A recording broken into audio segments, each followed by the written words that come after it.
সহজ সরল চিটিং বাজদের মনটা গরম, কেউ বলে না ভাই ন্যায্য কথা বলার মতো একটা মানুষ চাই। আমরা ন্যায্য কথা বলার মতো একটা মানুষ চাই।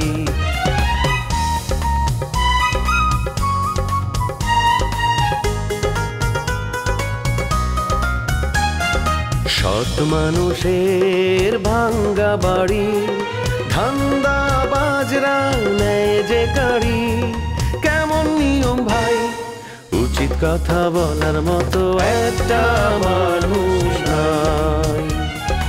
উচিত কথা বলার মতো একটা মানুষ নাই।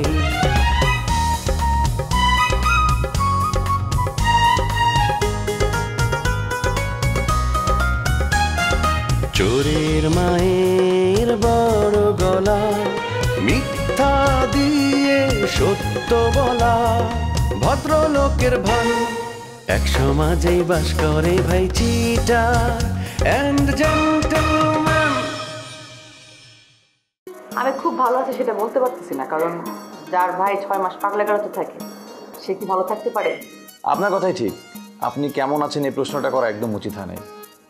আসলে আপনার কথা খুব মনে পড়ে, তাই ফোন করলাম। গ্রামের মানুষ এত খারাপ না, আন্নেরে আর আরেনি এত খারাপ কিছু রটাইব না। আর ব্যাকে জানে যে আর সাথে রোমিওর প্রেম, আই যদি ভাগি যাই তাহলে রোমিওর সাথে যাই, এটাই বুঝবো ব্যাক। শোনো, আমার বয়স অনেক বেশি, কিন্তু বোঝা যায় না আমি বয়স তোরা, এর লেগে অল্প বয়সী মেয়েরা আমার প্রেমে পড়ে যায়। আমি যদি এখন তোমাকে দুষ্টামি করি বলে যাও ইংরেজের বাড়িতে কেরোসিন তেল দিয়ে আগুন ধরায় দাও, তুমি আগুন ধরা দেবে? তোমার নিজের কোনো বুদ্ধি বিবেক নাই? বিবেক বুদ্ধি আছে বলে আমি তার আশেপাশে পর্যন্ত যাই না। আজকে তার সাথে আমার রাস্তায় দেখা হয়েছিল, আর সে আমাকে যা নয় তা বলে অপমান করেছে, আর আমি সেই জন্য তোমার কাছে বিচার নিয়ে আসছি। আর তুমি কিনা তার বিচার না করে উল্টা আমার বিচার করছো। আমি খুব কষ্ট পেলাম। বুলেট আমার নামে লেবু সাহেবের কাছে আজেবাজে কথা বললে কান ভারী করতে আছে, ধর্মে সইবে না। একটা নিরপরাধ মানুষকে এইভাবে ফাঁসানো। হ্যাঁ শোনো, তোমার লাগে বুলেটের খাতির আছে, তুমি আমার নামটা কাটিয়ে দাও। আচ্ছা ঠিক আছে, তোমার নাম আমি কাটাই দিব, কিন্তু তুমি আমার সাহায্য করতে হবে। আমি আমার শ্বশুরকে তোমার ওই যে একদম ঘুমের ওষুধ খাওয়াই দিব, তাতে কোনো টেন না পায়, সে মানে অবচেতন অবস্থায় আমি তার টিপসই লইলাম, বুঝছো? তুমি সুন্দর করে দলিলটা লিখে দিবা, ঠিক আছে? শোনো, এখন রেজিস্ট্রি অফিস কঠিন হয়ে গেছে, জাল জালিয়াতি করা যায় না, ধরা পড়লেই জেল। আরে দূর, জালিয়াতি কাজ তো তুমি করছো, করো নাই? একটা করলে যে শাস্তি, 5টা করলেও সেই শাস্তি। শোনো, তুমি জেলে গেলে টাকা পয়সা লাগবো না, সেই খরচ আমি চালাই দিব, ঠিক আছে? দেখো, আমি কোনো অন্যায় কাম করতে চাই না, কইলো তোমরাই আমার দিয়ে অন্যায় কাজ করাইতে চাও, করাও। আর দূর, একটা অন্যায় করলে যে শাস্তি, ওই 14টা অন্যায় করলেও সেই একই শাস্তি।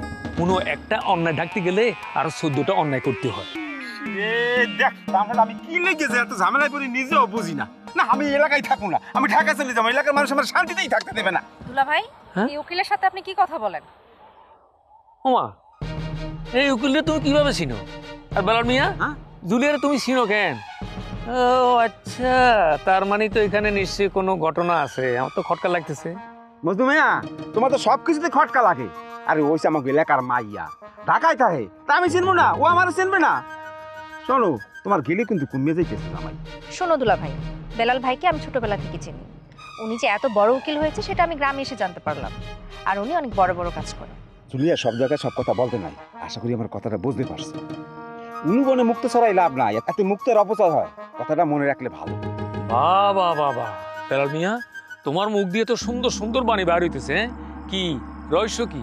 আমার সন্দেহ তো আরো গাঢ় হইতেছে। এই জুলিয়া, তোমরা কথা বলো, এই মজদুর সাথে আমার কথা বলতে ইচ্ছা করতে আছে না।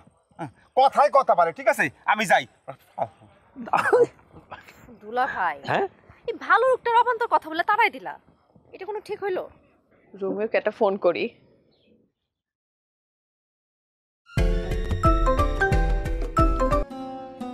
হ্যালো ডার্লিং, কেমন আছো? তুমি যে এই সময় আমারে ফোন দিবা এটা তো আমি কল্পনাই করতে পারি নাই। আজকে যে কি ভালো দিন আমার, সকাল সকাল তোমার ফোন পাইছি। আমার যে কি ভালো লাগতেছে তোমারে বইলা বোঝাতে পারবো না। তুমি যদি এখন আমার সামনে থাকতা আমি যে কি কইরা ফেলতাম আমি নিজেই জানি না ডার্লিং। শোনো, ডার্লিং ডার্লিং করো না, বুঝছো? উপরে উপরে তো খুব পিরিত, আর ভিতরে ভিতরে অন্যজনরে ভালোবাসে, এটা আমি খুব ভালো করে জানি। এই যে তোমাকে না স্বভাবটাই খারাপ, এই যে সাথে সাথে দিলা আমার মুডটা খারাপ করে। এই আমি আমি আমি কারে ভালোবাসি কত? তো পৃথিবীতে তুমি ছাড়া আমার কে আছে? কারে আমি আই লাভ ইউ কইছি আজ পর্যন্ত? কও কারে ভালোবাসি, কও তুমি। কে আবার? তোমার পার্সোনাল প্রেমিকা নাফিজা। শুনলাম সে নাকি ঢাকা যাইতেছে, তোমরা নাকি বিয়া শাদী কইরা ওইখানে হানিমুন করবা, কথাটা কি সত্য? হ্যাঁ রে, যার বিয়া তার খবর নাই, পাড়া পড়শির ঘুম নাই। আমার বিয়া আমিই জানি না, আর লোকজন এইটা নিয়ে খুব আনন্দ ফুর্তি হইচই মধ্যে আছে, তাই না? আচ্ছা, এই খবর তুমি কই থেকে পাইছো কত? নাকি আমার নামে একটা গবেষণাগার করছো গ্রামে? গ্রামে কি এই আমার নামে দুর্নাম, বদনাম, গবেষণা, রিসার্চ এইগুলি ছাড়া আর কিছু হয় না, তাই না? রিসার্চ সেন্টার খুলে ফেলছো, গবেষণা কেন্দ্র খুলছো তুমি। মানুষের তো খায়া দেয়া কাজ নাই যে তোমার নিয়ে গবেষণা করবে। নাফিজা তোমার কাছে যাচ্ছে, এটাই হচ্ছে সত্য ঘটনা। এত বড় ঢাকা, এখানে কোটি কোটি মানুষ থাকে, আর এইখানে এক সামান্য নাফিজা একটা শস্যদানার মতো, সে কেমনে আসলো, কখন আসলো, ঢাকায় কে আসলো না আসলো, এই খবর কি আমি রাখা সম্ভব? নাফিজা নিয়ে তুমি মাথা গরম কেন? আমি বুঝি না তো। তুমি তো একমাত্র ডার্লিং আমার। নাফিজা তো এখন আমার অতীত, আমি ভুলেই গেছি, মনেই পড়ে না সারাদিনে একবার। অতীত হইলে তার সাথে তুমি প্রতিদিন কিভাবে কথা বলো? আমি তো জানি তার সাথে তুমি ডেইলি কথা বলো, আর কি কি কথা বলো, কি টাইপের কথা বলো, সেটা নাফিজা আমারে ভালো করে শুনাইছে। আর তাছাড়াও নাফিজার কাছে তোমাদের কথা বলার রেকর্ডিংও আছে। রোজ রোজ একই ভাঙ্গা রেকর্ড চালাইলে কার ভাল লাগে কও? আরে বাবা, এখন ডিজিটাল যুগ, এখন তো ফোন রেকর্ডই করা যায়। এই যে তোমার সাথে ধরো কথা হইতাছে, এই কথা তুমি রেকর্ড কইরা রাখলা, তুমি যদি 2 বছর পরে এই রেকর্ড শুনে কও যে আজকে এই মাত্র কথা হইছে, তখন মানুষ কি বিশ্বাস করবে না? দাও দাও দাও দাও, নাফিজার মতো তুমিও শুরু কইরা দাও। আমার ইচ্ছা নাই তোমার ফোন কল রেকর্ড করে রাখার, বুঝছো? আমার প্রেমিকের অভাব পড়ে নাই যে রোমিওর ফোন কল আমার রেকর্ড করে রাখতে হইব। কথাবার্তা শুইনা মনে হইতেছে আমি মূল্যহীন। আমার মূল্য তোমার কাছে একদমই নাই। রোমিও যদি এতই মূল্যহীন হয়, তাহলে তারে ফোন করো কেন তুমি? আরে তোমার তো বন্ধু আছে, বন্ধুর অভাব কেন? আসিফরে তুমি ফোন দাও, তোমার বন্ধু, পরম প্রিয় বন্ধু, তার সাথে কথা বলো। তুমি কেন রোমিওরে ফোন দিতে যাও? দুলা ভাই, বাসায় একজন মেহমান আসছে, আপনি তারে ছুঁয়ে বিছানার মধ্যে আরাম করতেছে, নাফিজা কি মনে করবো? কিছুই মনে করবো না, সে এখন ক্লান্ত, তারে কও একটা বিছনা দেখাই দাও, সে শুয়ে পড়ুক, একটু বিশ্রাম করুক। জার্নি করে আসতো না, শরীরটা ক্লান্ত। তোমার আফা থাকলে কইতাম একটু শরীরটা বানাই দিতে। এক কাজ করি, আপনার তো একটা লাঠি নিয়ে আসি, লাঠি দিয়ে আপনার শরীরে বানানি দিলে আপনার ব্যাকলাস করা যাবে। তুমি আমার লাঠি দিয়ে পিটাইতে চাইলে, এটা কিন্তু এক ধরনের অপমান। বিষয়টা আমি সহজভাবে নিলাম না। তাহলে চলেন। দুলা ভাই, আয় রুমের সাথে দেখা করবো, আরে লই চলেন। না না, কোনো দেখা করতে যাওয়া যাবে না, আগে খাওয়া দাওয়া করবো, তারপরে রান্না বান্না তো শেষ। আমি তো ঘুমাই নেই, ঘুম থেকে উঠতে খাওয়া দাওয়া করবো, তারপর রুমের বাসায় যাবো। আয় যে এই উদ্দেশ্যে আইছে, এই উদ্দেশ্য তো হাসি লইতেছে না। আনে তাড়াতাড়ি রেডি হন চাই। নাফিজা এত পাগল হয়েছে কেন? রবি ভাইরা ফোন করলে তো সে আমার বাসায় চলেই আসবো। শিউলি, তুমি রোমিওরে আসতে কও আমাদের বাসায়। আসার সময় 2টা গাঁদা ফুলের মালা নিয়ে আসতে কও। আসার লগে লগে বিয়েটা পড়াই দিব, গলায় দিব গাঁদা ফুলের মালা। না না, হঠাৎ করে রোমিওর বিয়ের কথা কম যেত না। আগে রোমিওর মোটিভ বুঝন লাগবো, তারপরে দিয়ে যদি দেখি রোমিও আরে বিয়ে করতে না চায়, জোর জবরদস্তি করলে তো ওর আমগো মান সম্মান খাটো হয়ে যাইব। হ্যাঁ, নাফিজার মাথায় বুদ্ধি আছে, জোর করে রবি ভাইরা বিয়ে করান যাবো, কিন্তু মন তো জয় করা যাবো না। এত সাধুগিরি করলে নাফিজের বিয়ে 2-3 বছরে হইব না, বুঝছো? এত হিসাব নিকাশ করলে বিয়ে হয় না বাবারে। হুট করে ডিসিশন নিবা, পাত্র দেখবা, বিয়া করবা, বাস দেখবা তোমার জীবন সুন্দর। বিয়ের কথা পরে, আগে আয় রোমিওর সাথে দেখা করবো, হেতেরে সারপ্রাইজ দিমু। আর আপনি কিন্তু রোমিওরে ফোন করে আগেই জানাবেন না যাই আইছি।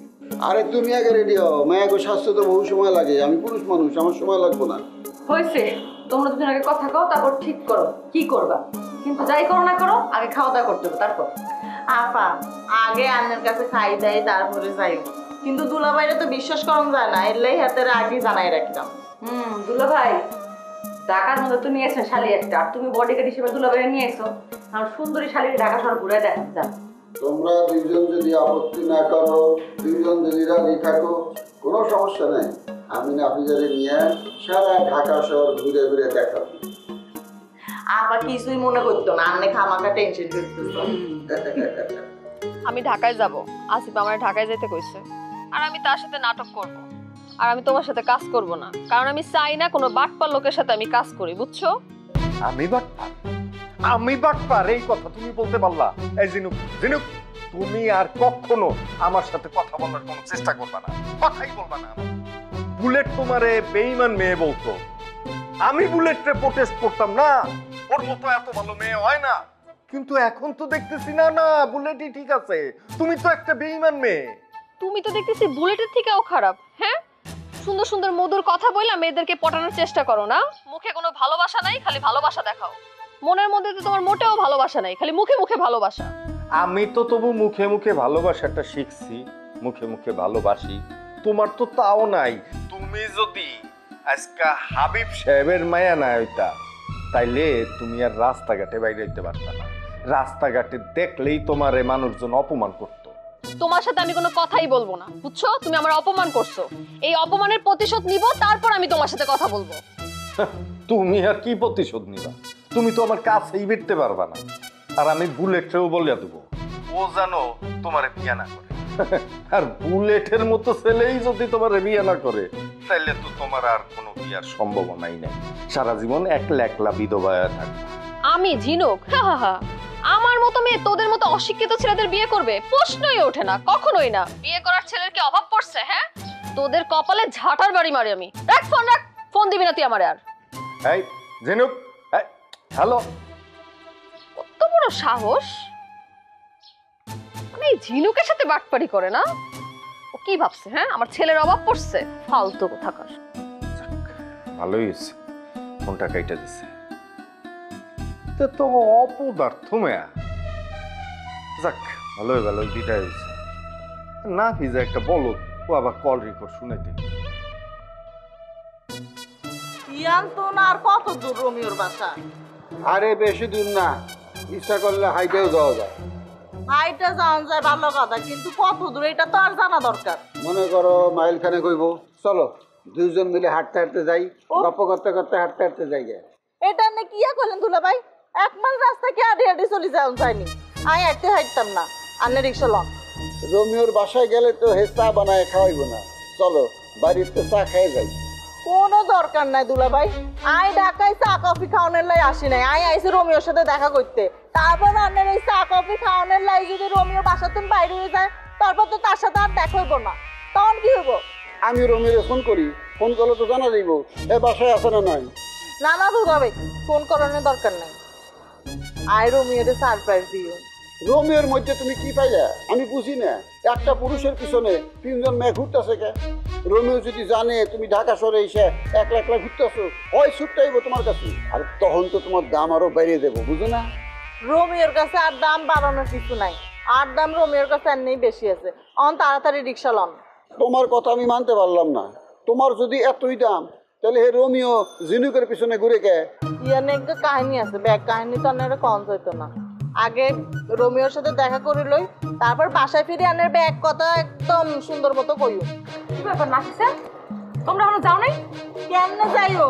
দুলাভাই তো দাঁড়াই ফানাই করতেছে। কি কি দাঁড়ায় ভালো করতেছে? এতটা কইতেছে আরে নাকি আডি আডি লই যাইবো। কত দূর? 1 মাইল রাস্তা, এই রাস্তা বলে আরে আডি লই যাইবো। আরে গপ্প করতে করতে গেলে 1 মাইল রাস্তা কোন দিক দিয়ে শেষ হইব টেরি হইব। দুলা ভাই, 4 নম্বর সেক্টর থেকে 13 নম্বর সেক্টর কত দূর আপনার হিসাব জানা নাই? আপনি কি বলতেছেন? হাইটা কেমনে যাবেন? আরে বাবারে 2বার রিক্সা পাল্টাই দিব। রাস্তার এক মাথায় যাবো এক রিক্সা নিয়ে, তারপর রাস্তা পার হয়ে ওই মাথার থেকে নিতে হইব আরেক রিক্সা। এর লেগে 1 মাথা পর্যন্ত হাইটে যাইতে চাইতেছিলাম। এ দুলা ভাই, মানুষ হবেন কবে গত? আপনি না পারলে আমি না পিছনে নিয়ে যেতাম। ওরে বাবারে, আমি তো যাইতে না করি নাই, আমি তো কইছি আমি এর লগে যাবো। আমি ওরে কইলাম যাওয়ার আগে একটু চা কফি খাই নি। রবিও যে কিপটা, এত চা আমার কিছুই খাওয়াবি না। আচ্ছা আপা, আন্নে কোন চাই? আয় কি এনে খাইতে আসিনি, একটুখানি দেখা করি তো চলি, এনে খাওয়ানোর কি আছে? তুমি তো আমার ভাবমূর্তি নষ্ট করে দিলা। শিউলি কুসুম কোনোদিন আমার কোনো ভুল ধরতে পারে নাই, আর তুমি আমার ভুল ধরলা, ভাবমূর্তি দিলে নষ্ট করে। হেরা যদি কোনো সুতা পায়, এই সুতা নিয়ে 1 মাস খালি তেনাইটা চাইব। দুলা ভাই, আপনার আমরা কেউ কিছুই বলবো না, আপনি খালি এমন কোনো কাজ করেন না যেন আমাদের মান সম্মান নষ্ট হয়। আর আপনার একটা দায়িত্ব দেওয়া হয়েছে, দায়িত্বটা রক্ষা করেন। আমি দায়িত্ববান বইলেই নাফিজা আমার উপরে ভরসা করে ঢাকা আসছে। আমি তার লেগে রিস্ক নিছি। এইরকম রিস্ক কেউ নিতে চায় না। আল্লাহ এনে রিস্ক নিছেন, কি রিস্ক নিছেন এটা তো আমি বুঝতে পারলাম না। আচ্ছা দুলা ভাই, কি রিস্ক নিচ্ছেন আমার একটু কম তো শুনি। একজন যুবতী মেয়েরে নিয়ে আমি ঢাকা আসছি। গ্রামে যদি এই বিষয়টা জানাজানি হয়ে যায় এবং কেউ যদি এইটা নিয়ে খারাপ সমালোচনা শুরু করে, যদি কয় যে আমি এই মেয়েরে নিয়ে ভাগছি, তখন আমার চরিত্রের উপরে কালিমা লেপন হইব না? গ্রামের মানুষজনের খাওয়া দাওয়া কাম নাই, তারা জীবনও বিশ্বাস করবো না যে আপনি নাফিসারে নিয়ে ভাইকে দিতে পারেন। নাফিসা তুমি রিক্সা করে চলে যাও, আমি গেলাম। ঠিক আছে আপা। কামটা ঠিক করলো না। আমার শালির সামনে তুমি আমার ছোট করলা। আচ্ছা ওইসে চলেন। জামু কেমনে রিক্সা কো? রিক্সা লাগো কি হরতাল চলতেছে নাকি? দাও তো মোবাইল চেক করো তো। একটা রিক্সা নাই কে? কি হলো তোমরা এখানে জটলাবাগে দাঁড়িয়ে আছো? কাজ শেষ? জি না স্যার, স্যার আপনার সাথে কথা বলার জন্যই তো আমরা দাঁড়িয়ে আছি। আমার সাথে কথা বলার জন্য? বলো। ওয়েট, আমার সাথে কথা বলার জন্য তোমরা এখানে কেন দাঁড়িয়ে থাকবা? রুমে আসলেই তো পারো। ভয়ে ছিলাম স্যার, আপনার রুমে গেলে যদি মাইন্ড করেন। আরে না, আমি তো মাইন্ড করার লোক না। কি বলবে বলো? Congratulation sir. স্যার আপনি বিয়ে করেছেন অথচ আমরা জানি না। আমরা কিন্তু ম্যাডামের কাছ থেকে জেনে গেছি স্যার। হোয়াট ডিড ইউ সে? আমি বিয়ে করেছি? মানে আমি বিয়ে করেছি এটা বলার সাহস তোমাকে কে দিল? স্যার ম্যাডামই তো বলে গেল আপনাদের বিয়ে হয়েছে, এই জন্যই তো বললাম। আরে ওর কথা তোমাদের সাথে দুষ্টুমি করছে, আর সেটার জন্য তোমরা আমার সাথে এইভাবে কথা বলবা? হ্যাঁ, তোমাদের না আমার অফিসে জব করার মোরালিটি নাই। I will sack all of you. Sir আপনার অফিস, আপনি আমাদের ফায়ার করলে তো আমাদের কিছুই করেন না স্যার। 1 সপ্তাহ হয় জয়েন করেছি, আমার চাকরিটা খায়েন না স্যার। আমার সাথে এরকম বেয়াদবি আর কেউ করবো না। এবারের মতো ক্ষমা করে দিলাম, যাও যে যার কাছে যাও। সরি স্যার, আমরা আসলে সত্যতা যাচাই না করে আপনাকে খুবই লজ্জা ফেলে দিলাম, আমরা দুঃখিত স্যার। এসব নিয়ে আমি আর একটা কথা শুনতে চাই না। আমার অফিসের ব্যক্তিগত কথাবার্তা একদম বন্ধ। আসি। ইস, তুই জানি না শুনে আমার চাকরিটা খাওয়ার ব্যবস্থা করতে। আর চুপ থাক তুই। চাকরি গেছে যাবে, অভিজ্ঞতা ভালো, তাতে কি হয়েছে? আমি জানতাম স্যার বিয়ে করেনি, ও মেয়ে ভুয়ামি করছে, আবার আসলে ওই মেয়ের অপমান করব। ও স্যারের বান্ধবী, একটু তারসিরা। আসলে ওর সাথে কোনো কথা বলারই দরকার নেই। হ্যাঁ শাইন, তুই কাজ কর। তুমি যাও, তুমি গিয়ে কাজ করো। সারাদিন ফাঁকিবাজি, স্যারের কাছে কমপ্লেন করব। স্যার কিন্তু আমার কথা মানে। স্যার আমার কথা মানে? তোমাকে না মানা করছে স্যারের রুমে যাবে না? স্যারের কিন্তু চোখ ভালো না, স্যারের রুমে একদম যাবে না। তুমি মানা করলে আমি মানবো কেন? মানতে হইব, ওই তোমারে ভালোবাসে। আমি ওর ভালোবাসার গুষ্টি কিলাই। দেখছস খালি চেকতে উঠে, খালি চেকতে আমি কইছিলাম না তুই আরো কস রেস্টুরেন্টে নিয়ে যা, বুঝা। তুই দেখছস না? যা হইছে, এটা মানতে হইব। যা তোর ডেস্কে যা, যা যা।